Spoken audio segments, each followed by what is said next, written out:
Boa noite a todos.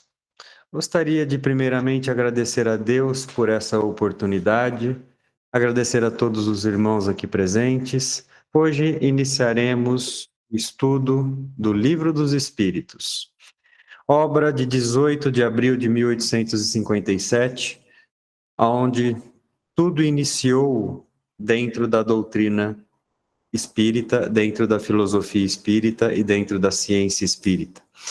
Antes de iniciarmos os nossos estudos, eu acho que vale a pena fazermos uma introdução, né?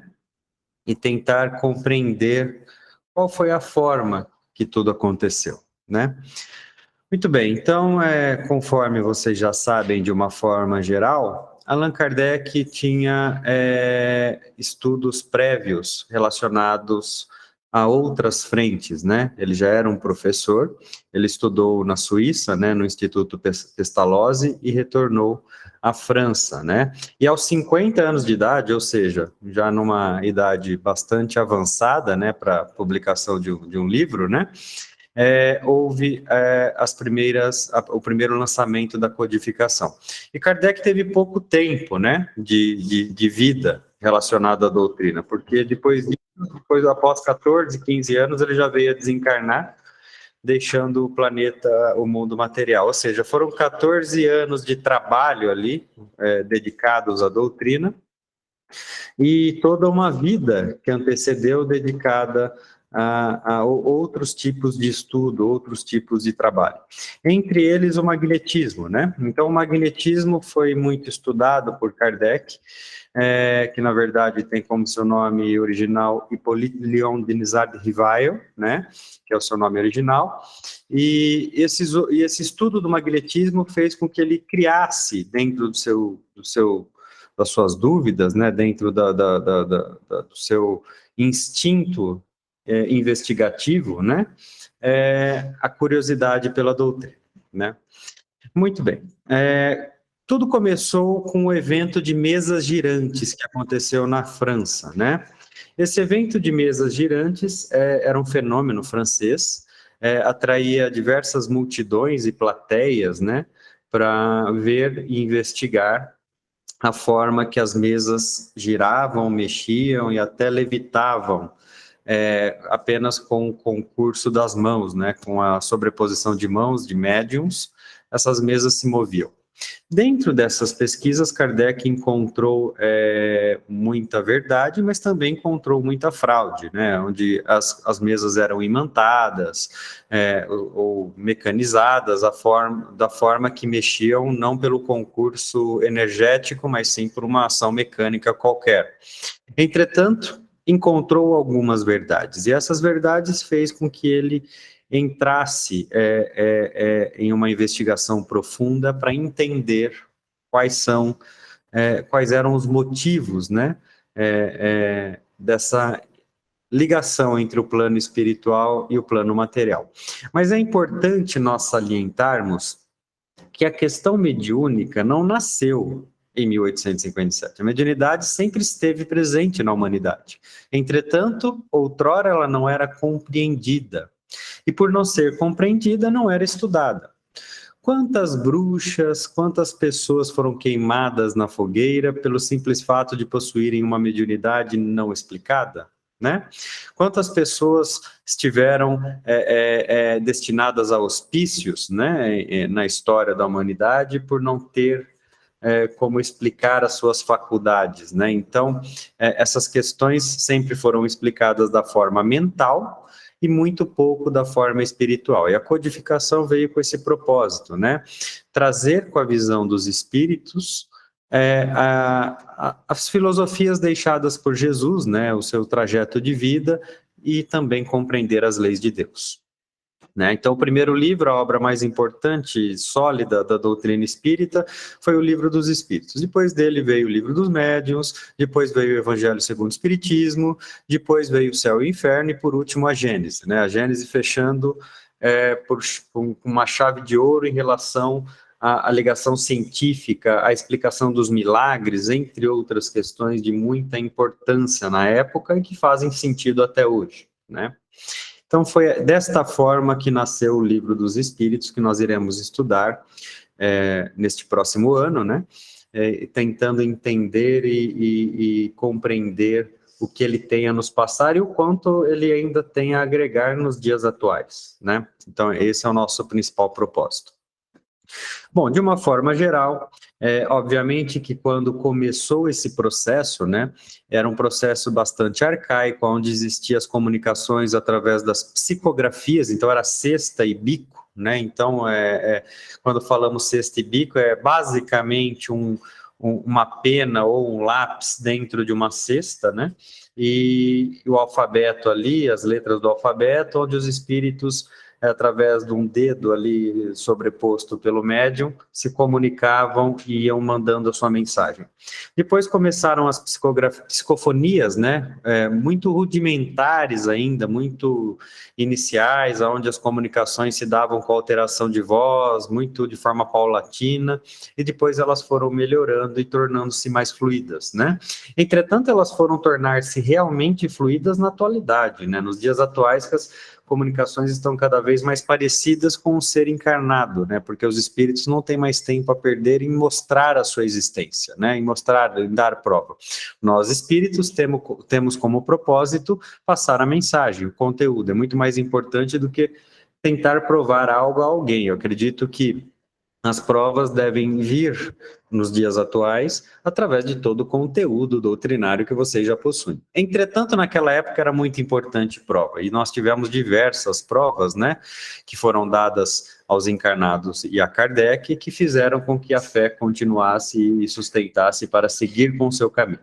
Então, as primeiras comunicações e construção da obra levaram alguns médios em consideração, jovens, né, meninas novas de 14, 15, 16 anos e alguns um pouco mais velhas, né, que ajudaram na construção. Entretanto, a mensagem, quando Kardec fazia a pergunta, então o livro é basicamente composto por perguntas de Kardec, por resposta dos espíritos, né, e as notas de Kardec. Então, essa é a forma da construção, né, é o esboço.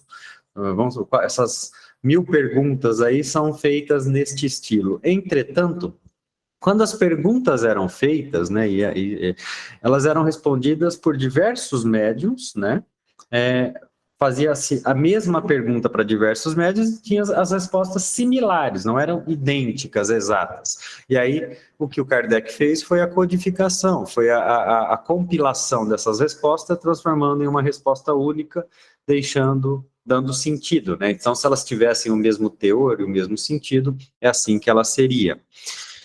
Outro ponto importante é que muitas coisas foram retiradas da obra. Como qualquer processo mediúnico, a obra, em sua construção, passou por mistificações, passou por mensagens erradas, passou por tentativa de destruição.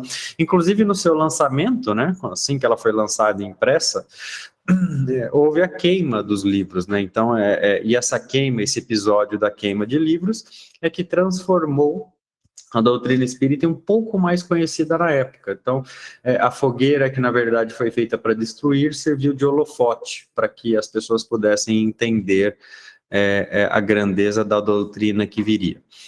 A intenção do Livro dos Espíritos nada mais é do que levar o ser humano à prática do amor e da caridade através dos ensinamentos que Cristo deixou na Terra e que Deus deixou em suas leis.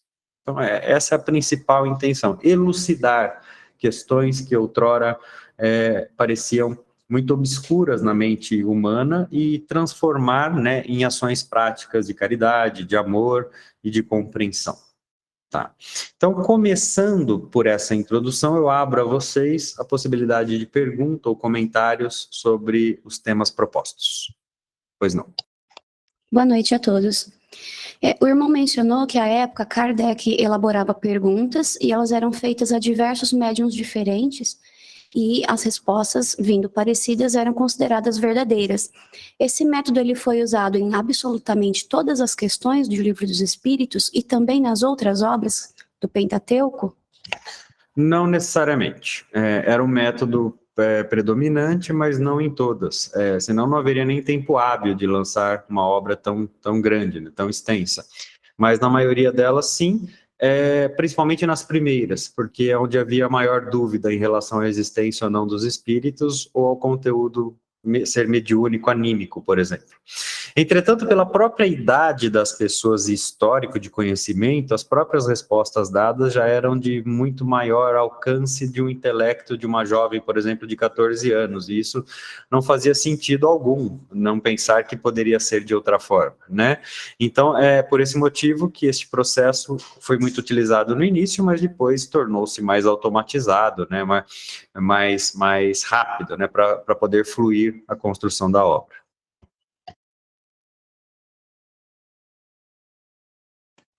João, quanto tempo levou desde o início vamos dizer assim, da proposta da obra até que ela fosse impressa?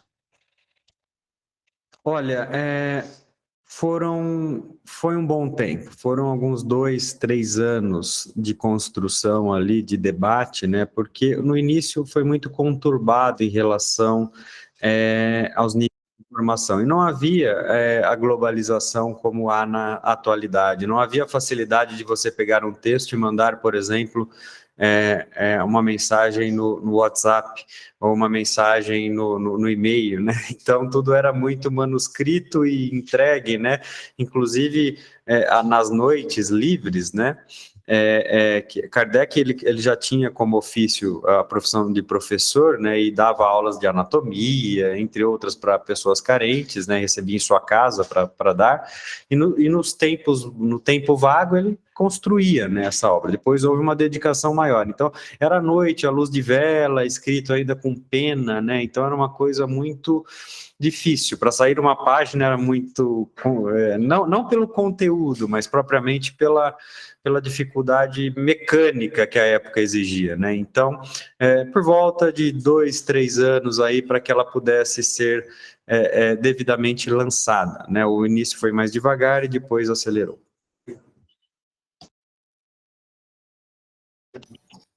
Boa noite a todos. Como Kardec enfrentou as dificuldades pela queima de livros e os céticos na ocasião? Qual foi a grande dificuldade dele nesse caso? Não entendi sua pergunta, meu irmão. Kardec, na época do lançamento do livro, houve a queima dos livros e também aqueles que eram céticos à doutrina espírita. Como Kardec contornou essa situação, permanecendo com mais novas obras? Insistência, né? A perseverança que ele teve de continuar lutando independente dos ataques, né? Já foi dito no texto, né, que vocês podem ler, mas na verdade foi a mensagem direta que os espíritos construtores da obra, né, São Vicente de Paula, Santo Agostinho, Fenelon, Sócrates, Platão, entre outros espíritos de grande envergadura, passaram para Allan Kardec, demonstrando nessa fala que seria muito difícil, seria um trajeto difícil, que haveriam muitos ataques, muitas pessoas tentando desconstruir, né? Mas que se ele insistisse e permanecesse e pudesse perseverar, ele colheria os frutos. E foi isso que ele fez. Ele teve a fé maior que a incerteza. Pois não?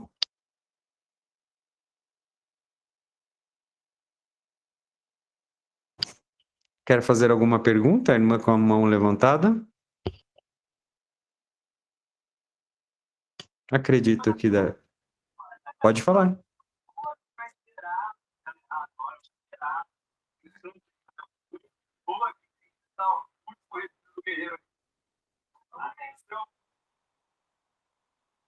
O áudio está ruim, viu, minha irmã? Se quiser escrever no chat, depois nós lemos a sua pergunta, por gentileza. Bom, pois não, Alfonso?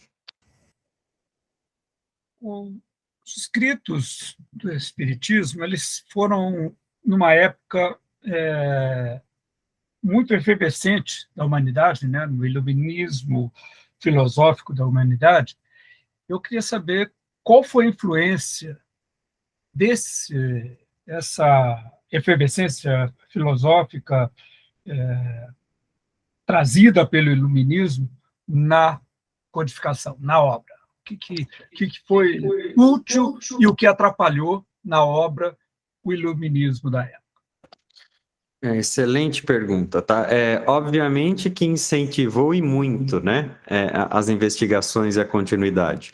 esse fervor do iluminismo, de tantas filosofias paralelas que emergiam, né, no mundo, as mensagens de liberdade, fraternidade, igualdade, que eram passadas e resguardadas, que, aliás, fez com que o povo francês fosse um povo que busca os seus direitos até na atualidade, né? Você vê que essa questão cultural foi herdada, você percebe pelos níveis de protesto que há desse povo com as insatisfações, né, que acontecem em seu país, como eles realmente param o país para conseguir, né, o que é aquilo de direito, né? Então, isso incentivou e muito na construção da obra. E acredito que não atrapalhou em nada, irmão Afonso, porque era um tema, apesar de diferente, né, era um tema que vinha agregar a esse movimento, né, de revolução ideológica, né, vamos dizer assim, esse movimento que trazia as pessoas a pensar, né? Então, entretanto, irmão Afonso, até fazendo um paralelo, dá a impressão para vocês, né, que nos dias atuais não existe isso, mas na verdade sempre houve e sempre haverá, né? A humanidade ela muda as formas de atingir as suas discussões. Entretanto, esse fervor, essa intenção de busca pela mudança, busca pelos direitos, ela sempre existiu. Hoje em dia, por exemplo, na atualidade, as questões que estão em evidência é clima, questão global, a proteção, né, da natureza, mas isso sempre vem à tona. Naquela época eram questões mais rudimentares, né? Como a própria liberdade humana, a igualdade, a necessidade aos direitos básicos, né? Entretanto, passa-se a época da humanidade e continua essa luta. Isso é uma questão instintiva humana. O ser humano tem como é propenso, né, a buscar os seus direitos, né? Entretanto, o que nós aprendemos com a obra também é que esses direitos vêm junto com deveres, né? E aí pega na questão consciencial do ser humano entender que todo direito também vem junto com o dever, né? E o esforço para cumprir o seu dever é tão importante quanto o êxito de desfrutar do seu direito.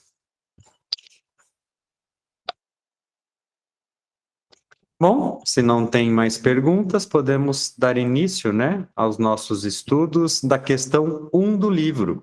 Vou convidar a irmã Bruna para ler a pergunta e o irmão Luiz para ler a resposta, e vamos discutindo ponto a ponto. Questão 1. O que é Deus? Deus é a inteligência suprema, causa primária de todas as coisas. Muito bem. Primeiro ponto a se observar é que não pergunta quem é Deus, né? Kardec pergunta o que é Deus, porque sabe que Deus, imagina que Deus não seja uma pessoa, ou se é, não sabe se é, né? Então, como é algo desconhecido, pergunta o que, para dar a devida abrangência à grandeza de Deus, né? E aí a resposta do nosso irmão, muito feliz, inclusive, essa resposta, nos traz que Deus é a causa primária, né, de todas as coisas, a inteligência suprema universal, ou seja, mostra a grandeza da perfeição divina, né? Mostra que Deus é algo que está muito acima da compreensão humana em diversos aspectos e que deve ser seguido através das suas leis e através da consciência de cada ser. Alguma dúvida referente a essa questão? Pois não? Meu irmão, como que nós podemos, no exercício do dia a dia, imaginar Deus? Você pode imaginar Deus da forma que você quiser, mas você pode buscá-lo ou procurar compreendê-lo seguindo as suas leis, né? Cada um tem um mecanismo, né, de imaginação para com Deus. Alguns imaginam uma luz, outros imaginam aquele Deus da Capela Sistina, né, aquele ser humano que é mais fácil de mentalização. Outros imaginam seres da natureza, outros imaginam estrelas como o Sol, satélites como a Lua.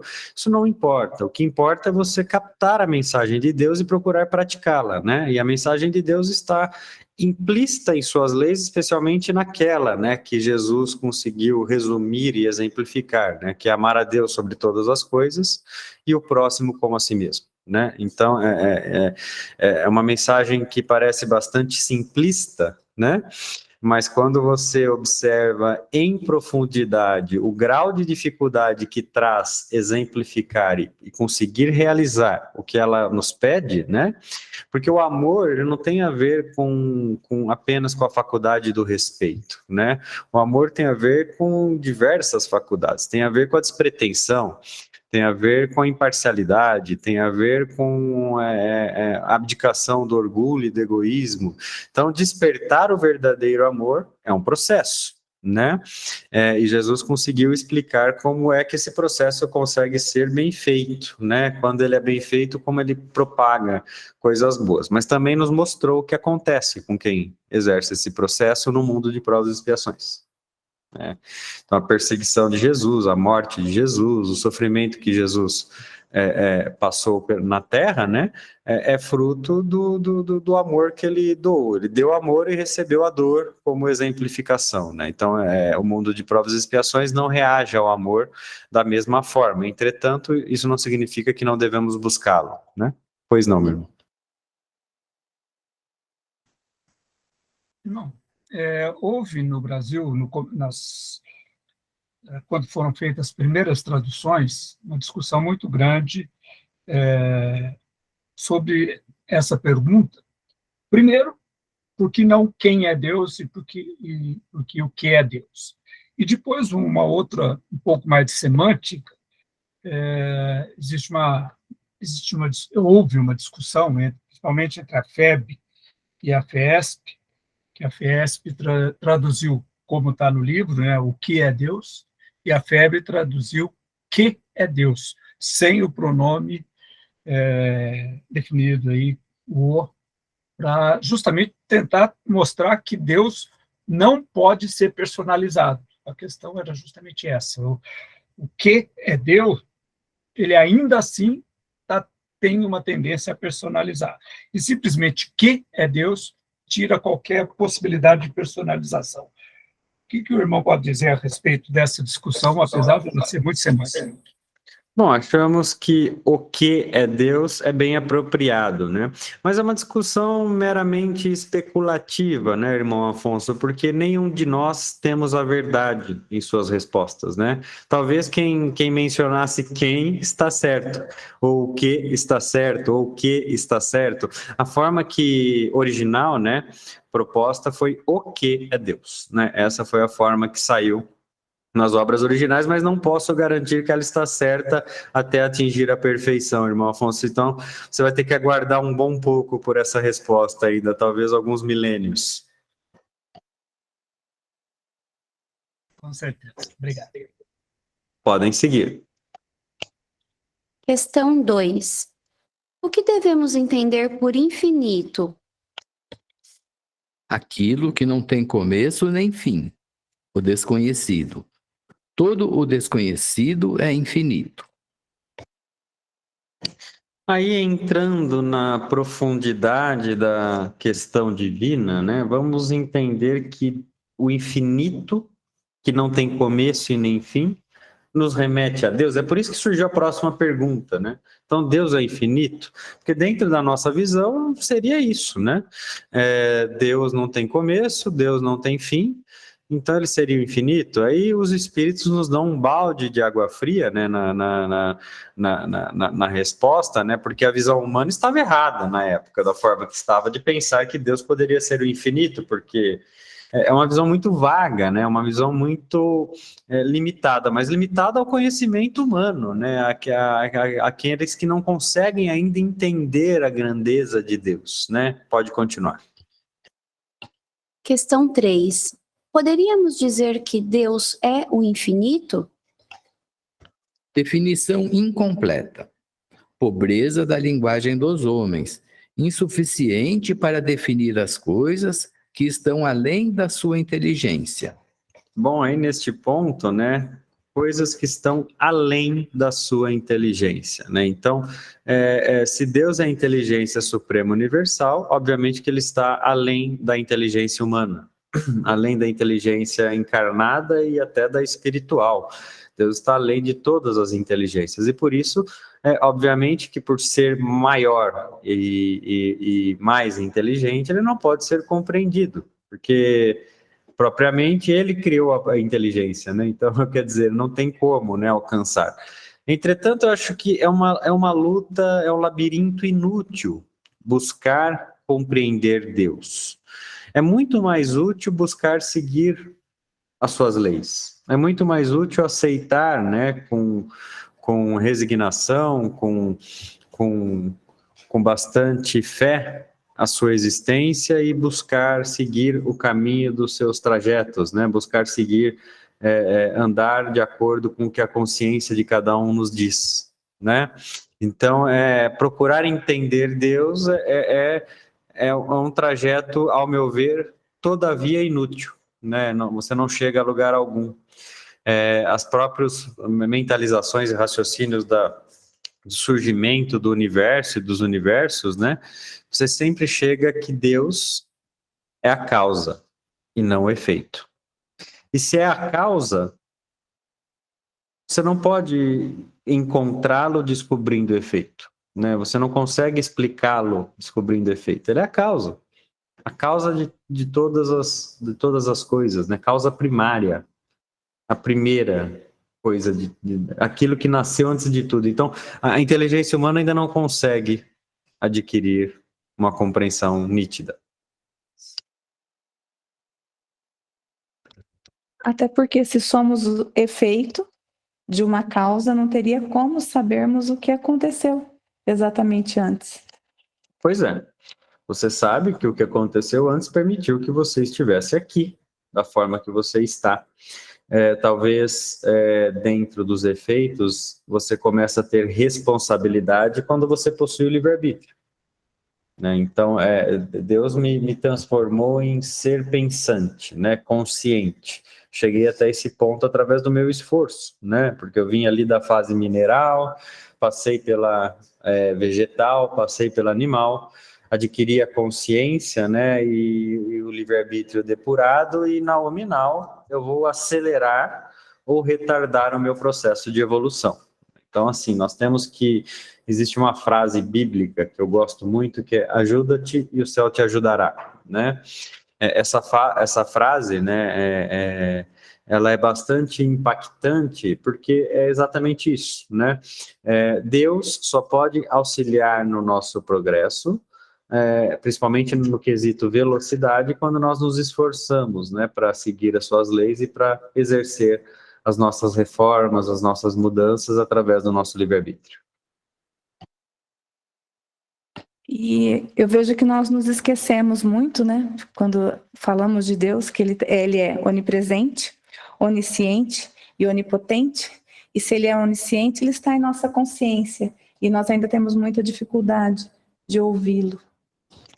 Na verdade, nós muitas vezes não queremos ouvi-lo. Ouvir a consciência é um processo bastante doloroso, é um processo que exige uma abertura em relação ao orgulho, uma abertura em relação ao egoísmo. A raça humana muitas vezes não está pronta nem para ouvir uma crítica, quiçá, né, um dia estará.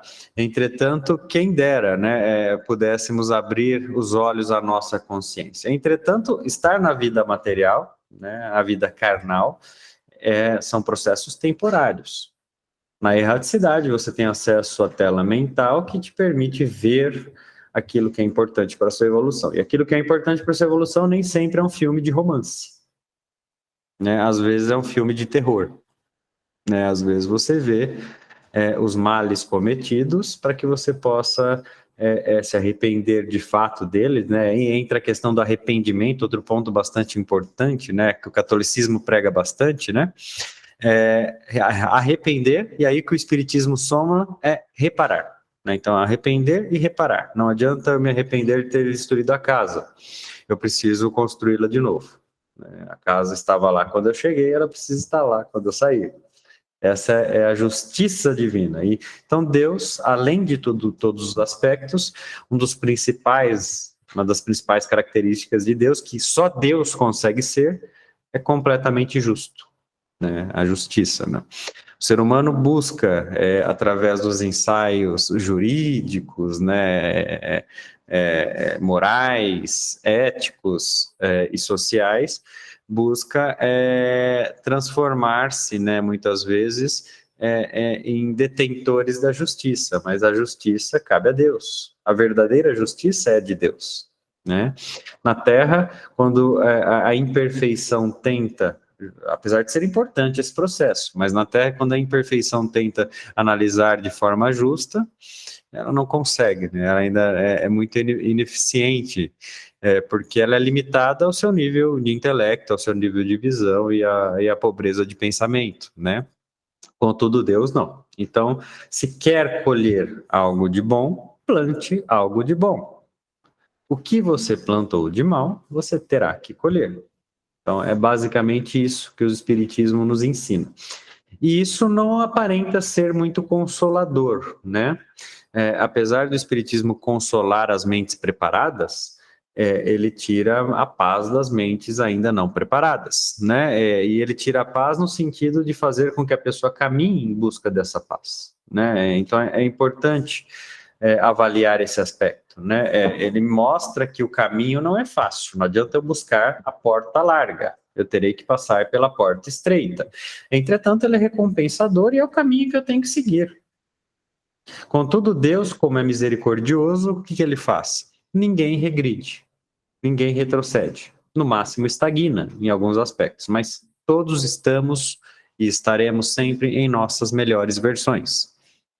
Por mais ruim que você seja na sua construção de bagagem e de vida, você está na sua melhor versão. É por esse motivo que você nasce com um véu do esquecimento e não tem acesso ao seu passado. E aí é mais um motivo de não ter curiosidade em relação ao seu passado, porque o que você vê hoje no espelho é o que você tem de melhor. E eu falo no espelho da mente, não no espelho físico, né? É o que você tem de melhor. E essa referida paz que você se refere seria a paz de consciência? Paz do quê? De consciência?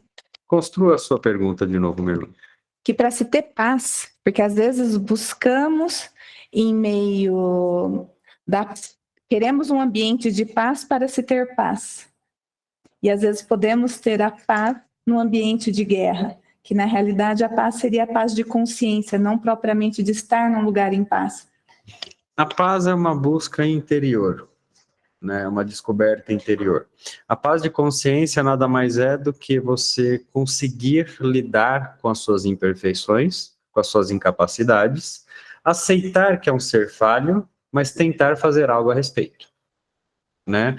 Você consegue deitar num travesseiro e dormir com tranquilidade, não quando você é perfeito, mas quando você está buscando essa perfeição e enfrentando as suas imperfeições, né? E sim, a paz de consciência, você pode estar no meio da guerra e pode ter guerra no meio da paz. Então, a consciência cria esses aspectos, né, em nossa existência, porque a consciência é a comunicação direta do Criador.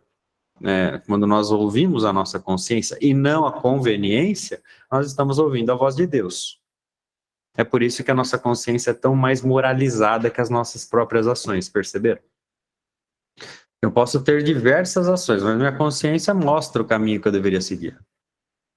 Mas meu orgulho não deixa. O meu egoísmo não deixa. A minha incapacidade de enxergar o óbvio, porque para realizar o que minha consciência manda, eu tenho que atropelar o meu orgulho. Eu tenho que pedir desculpas para quem eu não quero. Eu tenho que me rebaixar, né? Olha só a visão humana, para fazer aquilo. Eu tenho que abrir mão do meu egoísmo, não posso pensar apenas em receber a vantagem que eu gostaria. Então, tem diversos aspectos que eu preciso atropelar para encontrar paz com a minha consciência. E você não consegue fazer isso em uma vida. São necessárias diversas encarnações para você conseguir. É claro que há exceções, mas de uma forma geral, são diversas, muitas encarnações para você conseguir atingir esse processo. Obrigada. Temos uma nota de Kardec. Irmão Miguel? É justo nós pensarmos o que diz a Bíblia, que Deus fez o homem à sua imagem e semelhança? Então, seria justo nós pensarmos num ser físico, a forma que estiver na nossa imaginação? Deus fez o homem à sua imagem e semelhança. Isso pode ser muito interpretativo, né, irmão Miguel? Você pode, por exemplo, imaginar que foi uma forma metafórica de dizer que Deus também passou por isso para construir aquilo que ele é, que ele teve um processo. Pode ser a forma metafórica de você interpretar as traduções bíblicas, né, com a influência do catolicismo, de imaginar que Deus é o mesmo que Jesus. Né, e Deus e Jesus são coisas distintas, né? Jesus foi um espírito que é um espírito, né? Mas foi um espírito que encarnou na Terra e teve seu trajeto. Deus criou Jesus, né? Então tem diversas interpretações, né, que nós podemos ter a respeito disso. Mas não vejo prejuízo em mentalizar Deus como uma forma física. O prejuízo é não mentalizar Deus, né? Se para você, por exemplo, é melhor imaginá-lo como um ser humano, imagine-o. Agora, busque acessá-lo e principalmente ouvir as suas leis. Essa é a nossa sugestão. Obrigado. Temos uma nota de Kardec. Deus é infinito nas suas perfeições, mas o infinito é uma abstração. Dizer que Deus é o infinito e tomar o atributo de uma coisa por ela mesma, definir uma coisa ainda não conhecida por outra que também não o é. Exatamente. Então, sempre que tentamos definir Deus, estamos definindo o desconhecido com outra coisa desconhecida. Porque não tem como definir Deus. O que nós temos é que ser tementes a Deus, né? Nós temos que aprender que é através do caminho de Deus que nós encontramos a nossa evolução e a nossa paz espiritual.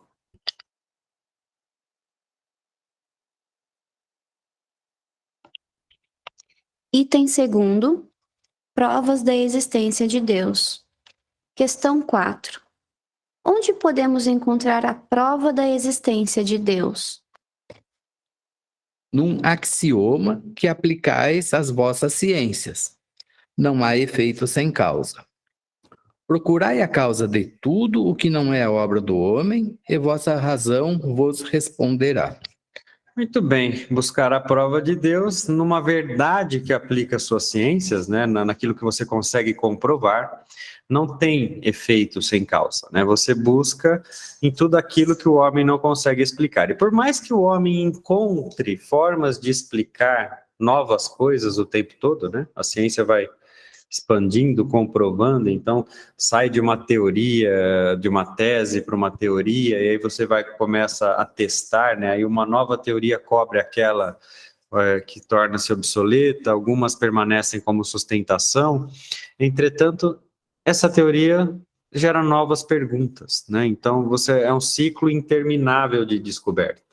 É um ciclo infinito de busca e mais busca para tentar compreender a Deus, né? Quando, na verdade, a prova de Deus está aos olhos daqueles que conseguem enxergar, né? A simples complexidade, né? Olha que interessante, a simples complexidade da criação, né?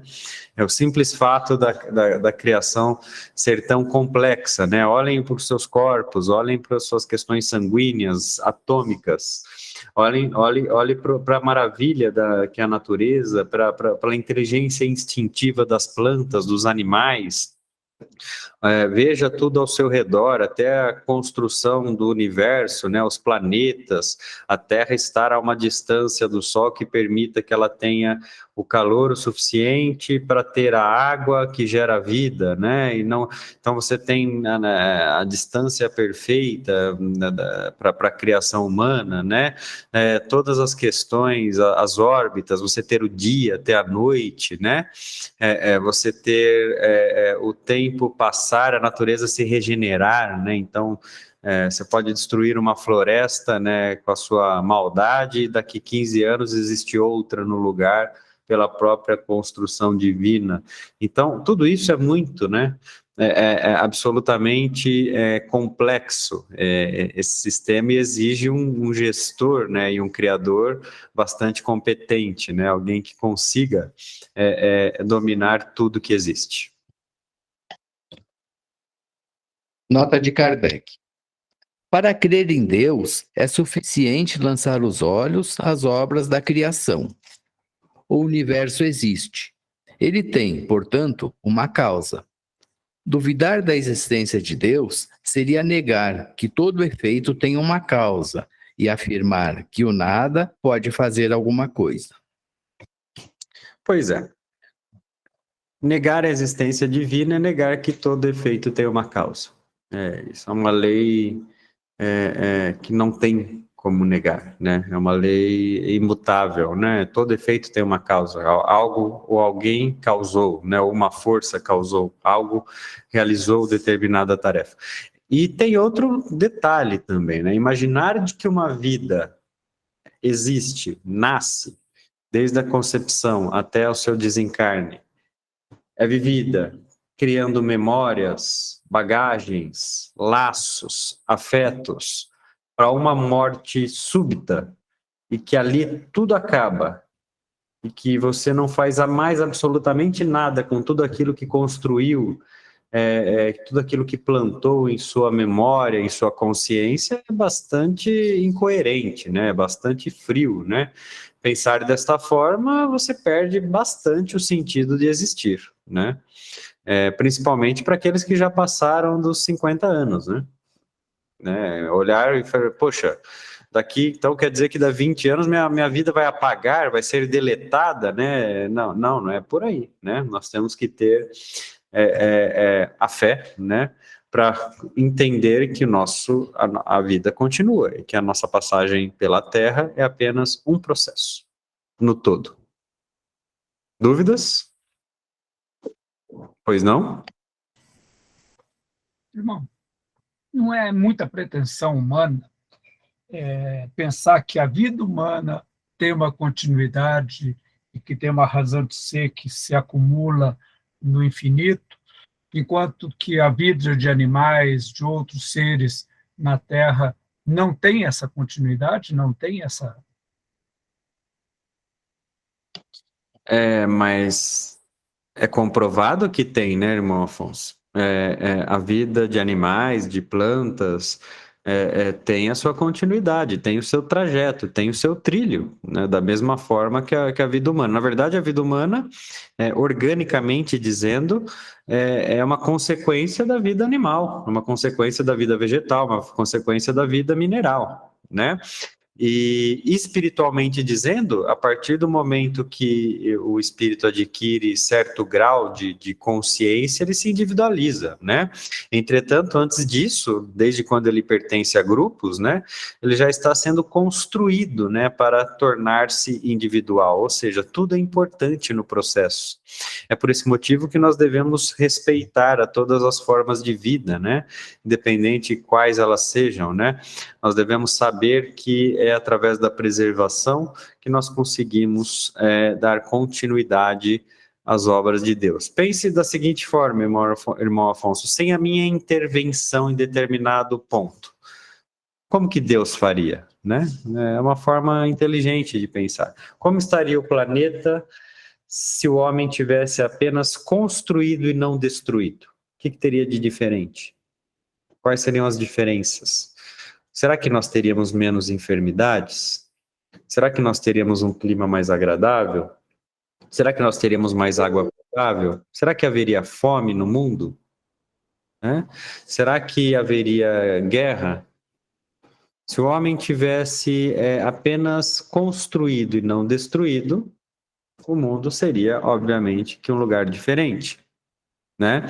Entretanto, mesmo o homem destruindo, Deus dá um jeito de consertar as coisas, né? Deus equaliza a ignorância humana, permitindo que possa dar e haver a continuidade. Mas ai daquele que destrói, né? Dúvidas? Pois não. Podemos dizer que a humanidade hoje tem muito mais influência e poder sobre o meio ambiente, sobre a própria existência da Terra do que foi no passado remoto. Mas sempre a cooperação, vamos colocar assim, talvez o termo não seja mais correto, mas a cooperação da humanidade com Deus na existência da vida, e o desenvolvimento da Terra, ela sempre existiu, ou a partir de um determinado momento, a partir de uma determinada nível populacional, quantidade de população, que essa influência passou a ser tão danosa para a Terra, para o planeta como um todo? Bom, existem diversas formas de responder essa pergunta, irmão Afonso, mas a cooperação, de certa forma, sempre existiu, né? Assim como a destruição. Mas pelos motivos errados, né, irmão Afonso? A cooperação pretensiosa. Então é basicamente assim, eu não vou matar aquele animal porque eu precisarei caçá-lo, né? Eu já tenho esse, eu não vou matar aquele porque eu precisarei caçá-lo amanhã para me alimentar. Eu não vou... eu vou plantar porque eu preciso me alimentar, eu não vou plantar porque simplesmente para deixar lá. E depois isso foi se aprimorando, né, com o passar do tempo. Entretanto, de uma forma geral, apesar de sempre ter havido a cooperação, acredito que também, infelizmente, sempre houve a destruição, né? E aí, às vezes, elas não vêm na mesma proporção, né? Causando a extinção de diversas espécies, né? Os impactos que vocês sentem hoje no planeta de questões que poderiam ser absolutamente evitadas. Entretanto, o mundo, né, e o planeta é um organismo vivo, e ele reage, né? Vocês veem algumas questões acontecendo no planeta que não podem ser atribuídas à ação humana de forma direta, todavia, porém, podem ser atribuídas a consequências pretéritas, né? Que causa todos esses desastres, né? Que vocês enfrentam, os furacões, os terremotos, né? A exposição solar excessiva, né, os raios ultravioletas nocivos em grande proporção, o ar mais poluído, né, alguns países, como por exemplo a Índia, né, entre outros, você tem uma péssima qualidade de ar, aumentando o número de doentes, né, pela própria respiração. Então o planeta, ele vai ali tentando corrigir, né, as falhas humanas, mas existe um limite. É por isso que o nível de conscientização é tão importante. Nós não podemos atribuir a Deus a nossa extinção, se nós a causarmos. Isso é fruto do nosso livre-arbítrio, né? Nós não podemos responsabilizar Deus, por exemplo, por não ter água potável para beber. Nós não podemos responsabilizar Deus pela pobreza no mundo se nós temos terra o suficiente e alimentos, né, para todos os habitantes. É nós que não dividimos, é nós que não sabemos compartilhar, é nós que não praticamos a caridade, é nós que não damos a todos os países, né, as mesmas condições, né, de acesso às questões mais básicas, é nós que pensamos apenas, muitas vezes, no nosso próprio progresso, esquecendo do progresso geral, e isso que eu digo não é nem numa visão ideológica, não, é uma simples visão de caridade, né, de uma forma de auxiliar o próximo, compartilhar, para que ele tenha acesso às questões necessárias para a sua sobrevivência, né? Eu digo sempre, irmão Afonso, que vocês que vivem num país como o Brasil, por mais que hajam, né, questões terríveis ainda a serem solucionadas, vocês são privilegiados. Vocês não sabem o que é viver no submundo africano, por exemplo, né? Vocês não sabem o que as crianças passam em vilas e vilarejos onde não tem nem lugar para tomar banho, nem água para beber, né? Então, são questões de nível de complexidade muito grande que, felizmente, já tocam o coração humano e a consciência humana, permitindo que as ações sejam feitas para mudar isso, né? Pois não, irmão Miguel? É correto nós afirmar que provém de Deus quando ele diz convive e respeita os reinos que te cercam. Convivem e respeitam os reinos que te cercam. Com certeza parece ser uma mensagem divina, se não diretamente, certamente intuída por Deus, né? Que é mais ou menos assim. Conviva, né? Sobreviva aonde você precisa sobreviver, mas respeitando o reino que te cerca, no caso, o planeta Terra, né, irmão Miguel? Então, respeitando o redor, respeitando as questões necessárias para a propagação da vida, para a continuidade das espécies, né? Perceba que mesmo aquilo que nós enfatizamos e que existe uma dificuldade muito grande de execução nos planos da Terra, já fazem parte da consciência de vocês. Nada que eu estou dizendo aqui está incoerente na consciência de vocês. Acho que todos têm a ciência que precisa preservar o planeta, respeitar a vida e fazer a sua parte, né? Então, isso já mostra que a comunicação divina, atuando em suas consciências, deve ser promovida para a prática, né? Obrigado. Eu que agradeço. Sigamos? Questão 5. Que consequência podemos tirar do sentimento intuitivo que todos os homens trazem consigo da existência de Deus? Que Deus existe, pois de onde desvirá esse sentimento se ele não se apoiasse em nada? É uma consequência do princípio de que não há efeito sem causa. A sensação e a intuição que existe algo maior, né? A sensação de existir Deus que já pertence a cada um de vocês, né? Seres da Terra, né? Isso é uma prova da existência dele. De onde viria essa sensação se ele não existisse? Porque o homem, independente do seu nível de instrução, tá? Aí já antecipando a próxima pergunta, independente do seu nível de instrução, os povos mais bárbaros, menos instruídos, têm essa sensação, né? Você não precisa ser elevado, né, socialmente ou intelectualmente para ter fé em Deus. Você já tem a sensação da existência dele nos povos mais primitivos, porque justamente ele que criou, né? Ele que criou tudo que existe e ele que permite o nosso acesso quando nós temos a felicidade de consultá-lo. Pode seguir. Questão 6. O sentimento íntimo da existência de Deus que trazemos conosco não seria o efeito da educação e o produto de ideias adquiridas? Se assim fosse, por que os vossos selvagens também teriam esse sentimento?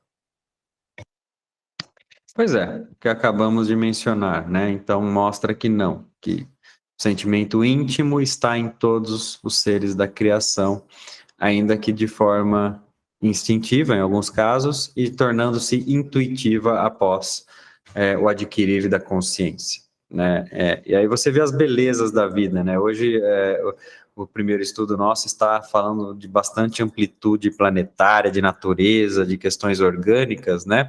E aí você vê a beleza da vida, como um peixe, por exemplo, sabe que precisa nadar mais de 1.000 quilômetros para ter, né, a sua procriação, né? Como que um pássaro cruza o planeta para buscar o seu habitat necessário para a procriação, como que o Sol sabe, né? Como ele tem essa inteligência instintiva de estar na mesma posição gravitacional, e as leis tentam explicar, mas ninguém explica como nasceram as leis, né?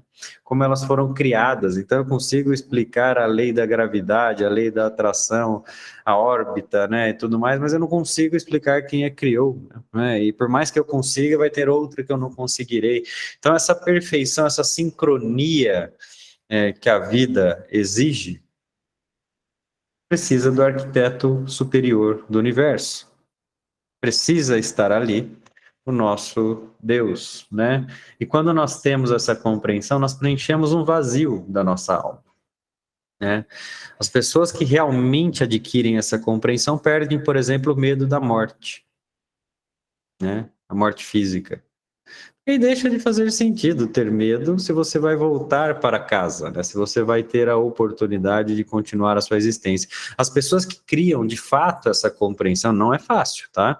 Por exemplo, trocam a dor da perda de um ente querido pela saudade. É uma saudade boa, boas lembranças. As pessoas que têm realmente essa visão conseguem enxergar alguns semáforos à frente, não apenas aquele que está, né? Consegue enxergar a beleza da criação e tudo aquilo que precisa ser feito para ajudar, né, o seu progresso e a sua evolução mais rápida. E isso te ajuda em questões espirituais, como em questões de progresso material, né? Quando você tem essa fé, essa certeza e quer se esforçar para ser melhor, você melhora em todos os seus aspectos. Se torna uma pessoa mais íntegra, uma pessoa mais esforçada, consequentemente, melhor em sua profissão, um melhor profissional, né? Você se torna um melhor pai, uma melhor mãe, né? Um melhor filho. Então você acaba melhorando os seus arredores, né, materiais, pelas mudanças que a fé promove, né? E a fé, ela promove diversas mudanças, todos os encarnados e desencarnados, desde que eles consigam ter olhos para ver e ouvidos para ouvir, né? Porque as provas da existência de Deus são dadas diariamente, a todo tempo, para cada um de vocês, né? São provas muito nítidas. Meus irmãos, sinto informá-los, mas 2 minutos sem ar, todos desencarnam na Terra. Não precisa mais do que isso. Vamos imaginar de uma forma não muito técnica, que é um furo na atmosfera terrestre que sugue o ar, acabou. Basta dos bilhões, trilhões, zilhões de meteoros que circundam o universo, um deles acertar a Terra. Pronto. Entre outras questões, ainda puxados pela força gravitacional que o planeta exprime. Então, quer dizer, olha quantas possibilidades que existem e às vezes nós não sabemos enxergar. Pois não mesmo. Ainda lembrei de uma frase que as pessoas usam muito, né? Na natureza nada se cria, tudo se transforma, porque o homem, na realidade, ele não cria as coisas, ele utiliza do que está disponível na natureza para transformar naquilo que ele precisa. Darwin foi muito feliz, né, com a afirmação da transformação e da adaptação das espécies, mas ele deixou muito claro também que a adaptação depende da espécie, né? Não é algo, apesar de ser algo natural, é algo que depende daquilo que é exercido, né? Depende daquilo que é moldado. Então você pega a sua própria existência e vê as suas mudanças. Quando você come demais, quando você come de menos, quando você exagera, quando você não exagera, quando você tem uma vida regrada, quando você não tem, vê as mudanças na sua própria existência, que refletem na sua própria matéria, né?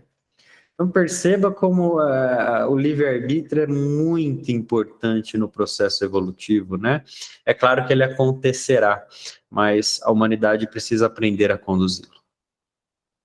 Muito bem, esse foi o nosso primeiro estudo, né?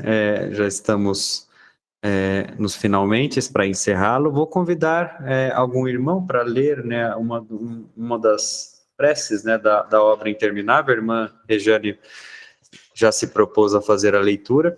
Desejo a vocês ótimos estudos para os que virão, né, daqui para frente. Gostaria de agradecê-los imensamente, convidá-los sempre a participar, a perguntar, a questionar. Nós estamos aqui dentro da nossa infinita ignorância, tentando, né, elucidar as questões que porventura surgirem e desejando que esse estudo possa fazer com que algum aspecto dentro de você possa tornar-se melhor. Por favor, minha irmã.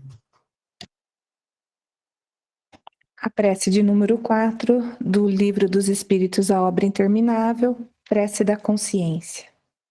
Deus, que permitiste me comunicar contigo através da minha consciência, conceda-me o discernimento para utilizar de meu livre-arbítrio de forma sábia e coerente.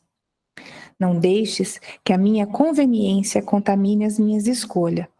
Faze que eu seja digno de merecer teu auxílio. Quando a carne e o materialismo me tentarem, abre os olhos da minha alma para que eu prossiga no caminho do bem, praticando a caridade e desenvolvendo o amor. Apesar de saber o quão falho eu sou, confio em tua vigília. Ainda que por certos momentos eu trilhe caminhos escuros, frutos do meu livre-arbítrio, com teu alento e instrução, conquistarei a redenção. Sou fruto de tua criação. Buscarei a resignação para fazer merecedor do teu amor. Guia-me, instrui e protege. Que assim seja. Assim sendo, que assim seja, minha irmã. Estaremos juntos no próximo estudo, no dia 16, na quinta-feira, onde poderemos dar continuidade ao nosso trabalho. E às segundas-feiras temos o estudo do Livro dos Espíritos, a Obra Interminável. Todos estão convidados a participar. Que Jesus abençoe a cada um de vocês. Fiquem todos com Deus. Muito obrigado.